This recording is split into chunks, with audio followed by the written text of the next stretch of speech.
যেহেতু আমাদের প্রথম সিনেমা নতুন হিসেবে এক্সপেকটেশন ছিল, বাট আসলে এক্সপেকটেশন বাস্তবায়িত হবে কিনা সেটা নিয়ে কনফিউজ ছিলাম। বাট আমরা যেহেতু কাজটা ভালো করেছি সেই জায়গা থেকে একটা এক্সপেকটেশন ছিল আমাদের। সো ফাইনালি আমরা যেটা দেখলাম, আমরা ঈদের দিন থেকে শুরু করে আজ পর্যন্ত অডিয়েন্সে খুব ভালো সাপোর্ট পেয়েছি। ইনশাল্লাহ আমরা আমাদের জায়গা থেকে আমরা হ্যাপি, এবং আমরা সিনেমাটা এখন বাংলাদেশ ব্যাপী রিলিজ করার প্ল্যান করছি, এবং এটা আই থিঙ্ক বিভিন্ন কান্ট্রিতেও রিলিজ হবে, এই প্ল্যানিংয়ে চলছে। তো সেই জায়গা থেকে আমি অনেক বেশি আশাবাদী মাসুদ রানা নিয়ে, এবং এই সিনেমাটা আমাদের আসলে অনেক কষ্টের একটা ফল, আপনারা জানেন বহুদিনের অপেক্ষার একটা ফল। তো সেই জায়গা থেকে আসলে যখন আমরা কোনো কিছুর জন্য অনেক বেশি ওয়েট করি, তখন আমাদের আসলে একটা চাহিদাটা অনেক বেশি থাকে ওটার প্রতি, কারণ আমরা জানি যে সবুরে মেওয়া ফল। সো মেওয়াটা অনেক খেতে মিষ্টি হয়, এটার জন্য আসলে ওয়েট করছিলাম। সো আই থিঙ্ক আমরা মিষ্টি মেওয়া খেতে পেরেছি, এবং এবং সামনে আমরা এটা থেকে ইন্সপায়ার্ড হয়ে আরো ভালো কাজ করবো।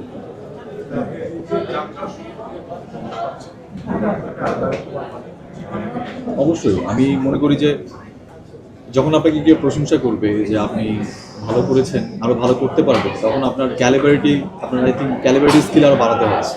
এটা একটা প্রেশার থাকে। আমি শুনতাম সেলিব্রিটিরা বলতো, আমাদের মেগাস্টার সুপারস্টার যারা আছেন সবাই বলতো যে এরপরে আরো ভালো কাজ করব এবং আপনাদের এক্সপেকটেশন ফিল আপ করবো।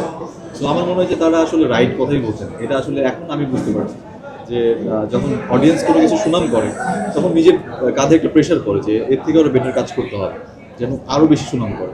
নায়াসিনামাইড ও স্যালিসাইলিক সমৃদ্ধ লিলি ফেস ওয়াশ যা ফেসের ডেড স্কিন সেল দূর করে দেয় দ্বিগুণ ফাস্টার ব্রাইটেনিং। আর সুনাম পেতে সবারই ভালো লাগে, তাই আমারও ভালো লাগে।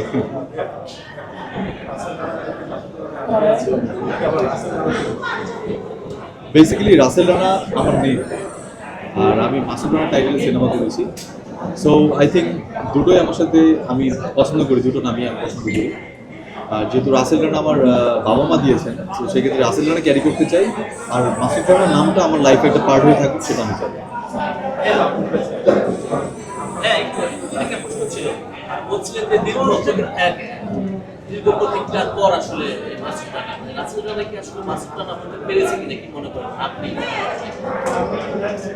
আই থিঙ্ক এটা আমি গত 5 বছর আগেই কম্পিটিশনের মাধ্যমে নিজেকে দেখিয়েছি।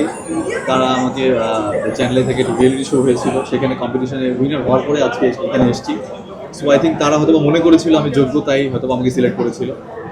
আর আমি আমার পার্সোনালি মনে করি যে আমি আসলে থাকে না, প্রতিনিয়তই আমরা নতুন কিছু শিখি। সো শেখার কোনো শেষ নেই। আমি আজকে নিজেকে যখন পারফেক্ট মনে করি, কালকে হয়তো মনে হবে যে আজকে ইনপারফেক্ট ছিলাম, কালকে আর পারফেকশন বাড়াতে হবে। সো এটা থাকবে, এটা আসলে লার্নিং প্রসেস, পুরো লাইফটাই হোল লাইফ লার্নিং প্রসেস, এটা থাকবে। সো যখন যেই মোমেন্টে আসি সেই মোমেন্টে নিজেকে পারফেক্টলি প্রেজেন্ট করা এবং নিজেকে ফিল করা যে আমি দ্যাট ক্যারেক্টার, এটা ইম্পর্টেন্ট। আই থিঙ্ক অনেকে বলছে যে আগামী সম্ভাবনাময় হিরো হতে যাচ্ছে রাসেল, এটা আসলে কি? এটা আসলে আমি বলতে চাই যে সবার ভালোবাসা, সবাই আমাকে যে উইশ করছে, সবাই থাকে না যে আলটিমেটলি তো যে যার মতো লাইফ লিড করে। বাট এই জায়গা থেকেও মানুষের ব্যস্ততার মাঝখানেও যখন আপনাকে নিয়ে মানুষ একটা কথা বলছে বা স্ট্যাটাস দিচ্ছে বা কমেন্ট করছে যে ভালো করছো, আরো ভালো করে এগিয়ে যাও, সো আই থিঙ্ক এটা আসলে অনেক বড় একটা ব্যাপার। সো এই জায়গা থেকে আমি মনে করি যে কেউ যখন বলে যে সামনের সম্ভাবনা নয়, এই কথাটা আসলে অনেক বেশি ইন্সপায়ার করে আমাকে, এবং আমি এই ধরনের কমেন্টগুলো পড়তে খুব ভালোবাসি।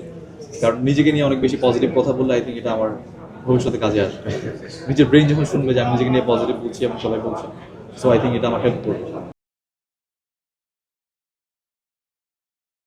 নায়াসিনামাইড ও স্যালিসাইলিক সমৃদ্ধ লিলি ফেস ওয়াশ যা ফেসের ডেড স্কিন সেল দূর করে দেয় দ্বিগুণ ফাস্টার ব্রাইটেনিং।